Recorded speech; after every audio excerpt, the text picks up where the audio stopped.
Durante a semana que passou eu fui deixando algumas caixinhas de perguntas no meu Instagram, a maior parte delas eu fui respondendo à medida que o tempo passava, diretamente no Instagram, mas houve uma caixinha em específico que eu coloquei exclusivamente para trazer aqui ao canal do YouTube e por isso o vídeo de hoje será exatamente sobre isso. Vou responder à maior parte das perguntas que colocaram nessa story, à medida que passam algumas filmagens que fiz aqui do sítio onde estou.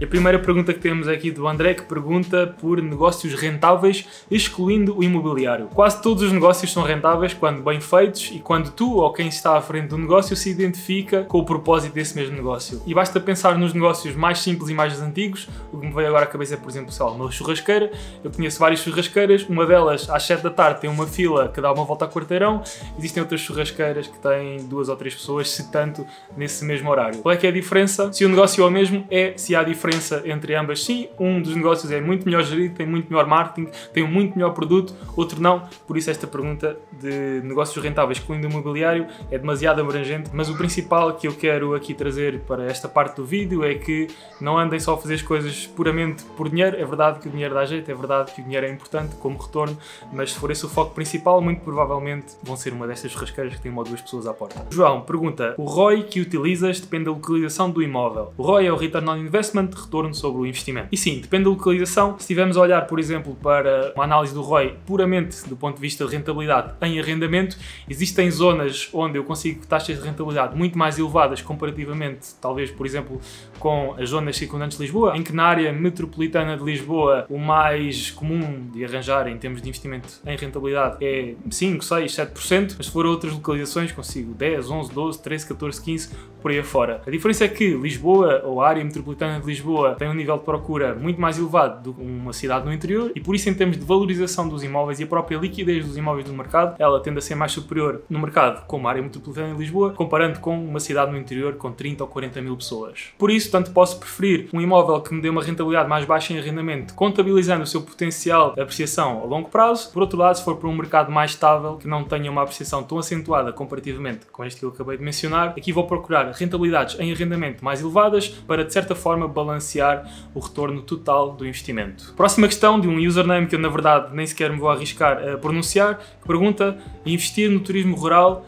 se é uma boa opção ou não. A meu ver, investir em turismo rural, que acaba por ser comparável com o alojamento local, tem as suas nuances. Um investimento deste género depende de muito mais do que a localização do imóvel. A meu ver, depende de como o imóvel é apresentado ao mercado. Este tipo de imóveis são rentabilizados através de plataformas como o Booking, como o Airbnb, como o VRBO, por aí fora. E o mesmo imóvel tanto pode ter uma taxa de ocupação, nem que seja na época mais alta, de 80% ou 90%, como uma taxa de ocupação de 10% ou 15%, dependendo única e exclusivamente de como o imóvel é colocado no mercado. E o que é isto da forma de como o imóvel é colocado no mercado? Tem a ver com o copy do anúncio, tem a ver com o ranking do anúncio nestas plataformas, tem a ver com as fotografias que aparecem, tem a ver com as reviews, se existem reviews numa primeira instância, por aí fora. No âmbito do turismo, claramente que o turismo rural é um dos nichos que eu atrever-me-ia a dizer que tem um nível de procura muito mais baixo comparativamente com, por exemplo, a procura nas zonas litorais, um Algarve, uma Costa Vicentina, e isso deve ser contabilizado porque provavelmente a nossa taxa de ocupação e o nosso valor por noite irá ser diretamente proporcional a esta diferença do nível de procura. No final do dia, se investir em turismo rural é uma ideia ou não,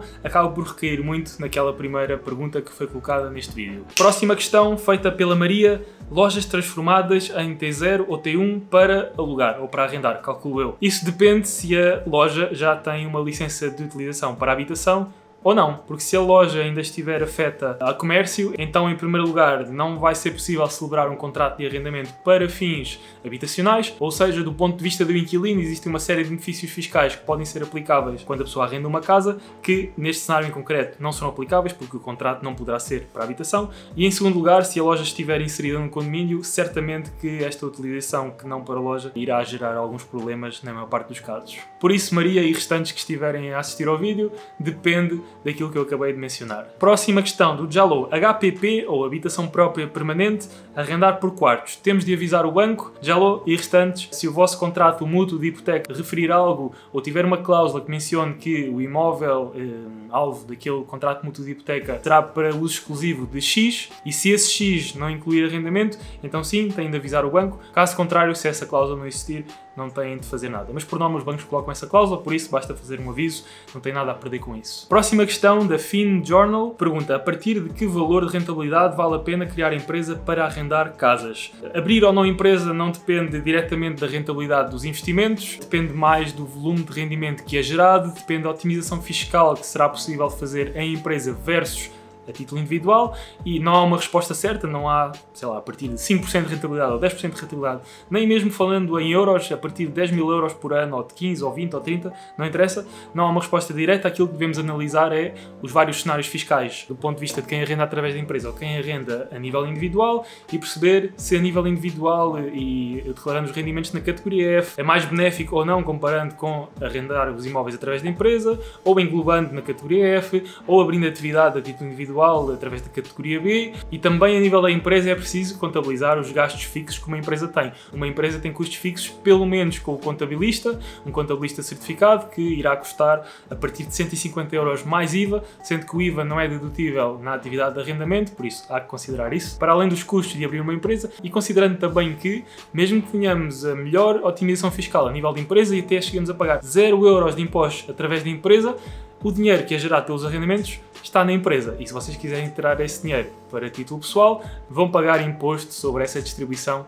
dos dividendos da empresa. Por isso, são vários fatores, são várias variáveis, não há uma resposta certa. O melhor é pegarem todas estas variáveis, ir junto de um contabilista e fazer as simulaçõezinhas para perceber realmente qual é que é o cenário na prática, não só em termos de otimização fiscal, mas também de para onde é que o dinheiro fica e para onde é que o dinheiro vai num cenário ou no outro. A próxima pergunta é do VF Coelho, que pergunta: boas empresas que prestem assistência virtual na margem sul, Barreiro ou Baixa da Banheira? Só para clarificar, até porque este foi um tópico de discussão durante esta semana, nas stories e nas DMs, a assistência virtual é algo que é feito de forma virtual, como o nome indica, e por isso não existe propriamente a melhor empresa nesta zona. Existe uma pessoa ou uma empresa que pode estar, na verdade, em qualquer zona do mundo, desde que falo, no nosso caso, português, que consiga dar assistência virtual, por exemplo, aos nossos arrendamentos, a receber os contactos dos inquilinos, a fazer triagem de inquilinos, enfim, até mesmo a gerir telefonemas e resolução de problemas, como problemas de manutenção, por aí fora. Por isso, não existe nenhuma empresa XPTO aqui nesta zona, pelo menos que eu conheça. Existe sim um site que eu utilizo imenso, não só para contratar assistência virtual, como também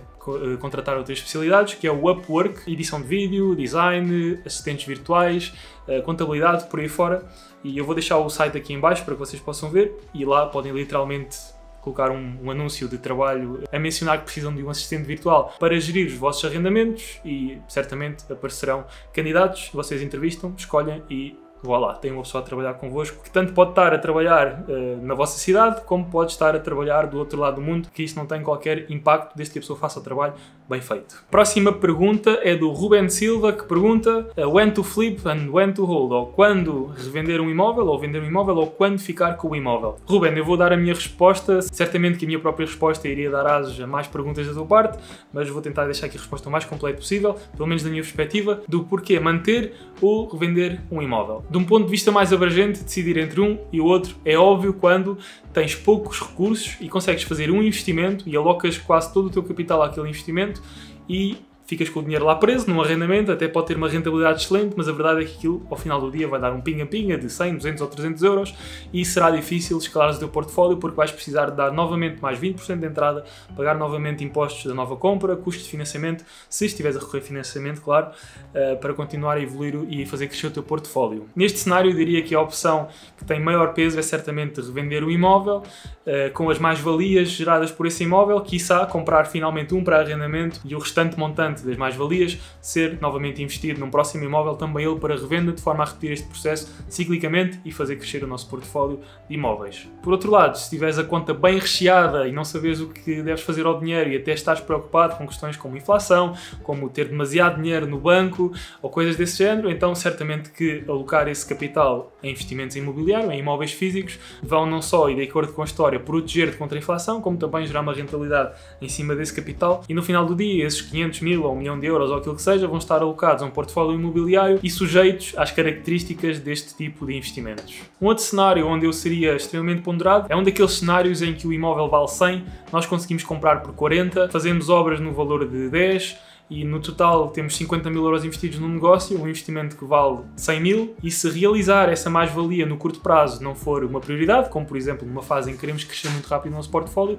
então poderá fazer sentido manter esse investimento, até porque passado algum tempo nós conseguimos fazer aquilo que é o refinanciamento, e se o imóvel nos custou 50 quando o comprámos, enquanto ele já valia 100, se passado 1 ou 2 anos ele em vez de 100 ter passado a valer 120, 130 ou 140 mil euros, poderemos à mesma ir conseguir tocar naquele diferencial entre os 120 e os 50 mil euros sem ter de vender o imóvel. Isso pode fazer sentido ou não, dependendo da tua estratégia e das tuas prioridades à medida que a tua carreira como investidor evolui. Próxima pergunta da Neide, que pergunta: hoje em dia delegas sempre a gestão dos arrendamentos a empresas locais ou nacionais? Neide, eu tenho pessoas na minha equipa que fazem a gestão overall do portfólio e depois, dependendo do mercado, porque nós estamos em todo lado fisicamente, existem pessoas que são as botas no terreno para fazer tudo aquilo que é necessário fazer presencialmente nesses mercados. Por isso eu diria que 70% da gestão é feita remotamente e dentro dos meus processos, e os restantes 30% ou 40% que são a vertente presencial na prática das visitas, das chaves, das vistorias e tudo mais, isso é contratado localmente nos mercados de cada um dos imóveis. Existe uma razão para esta abordagem, mas isso vai ter de ficar para um próximo vídeo. Próxima pergunta é a pergunta do meio milhão de euros, que é a pergunta do Nuno, sobre o que farias com 500 mil euros. Eu vou responder isto com duas abordagens. A primeira delas é se eu não tivesse nada, se eu não tivesse nenhum investimento imobiliário e me caíssem agora 500 mil euros nas mãos, o que é que eu fazia dentro deste ramo? E para ser honesto, aquilo que eu faria seria algo muito semelhante àquilo que eu tenho vindo a fazer desde que comecei, exceto de forma muito mais rápida, que é entrar no mercado na prática e fazer vários investimentos em vários tipos de imóveis. Se já me acompanhas há algum tempo, percebes que eu já fiz investimentos de quase de tudo, desde garagens, prédios, moradias, e embora algumas das vezes estes testes ou estas experiências não tenham tido a rentabilidade mais alta que o meu dinheiro poderia ter obtido ao ser aplicado no imobiliário, a verdade é que aprendi muito e existem hoje decisões de calibre muito maior do que aquilo que eu tinha há 3 ou 4 anos atrás, que me permitem investir de uma forma muito mais ponderada e eficiente do que desde então. Esta é a primeira abordagem, vamos à segunda. Se com aquilo que eu já tenho caíssem agora esses 500 mil euros líquidos na conta, então aquilo que eu faria seria alocar entre 20% a 25% desse montante, portanto aproximadamente 100 ou 150 mil euros,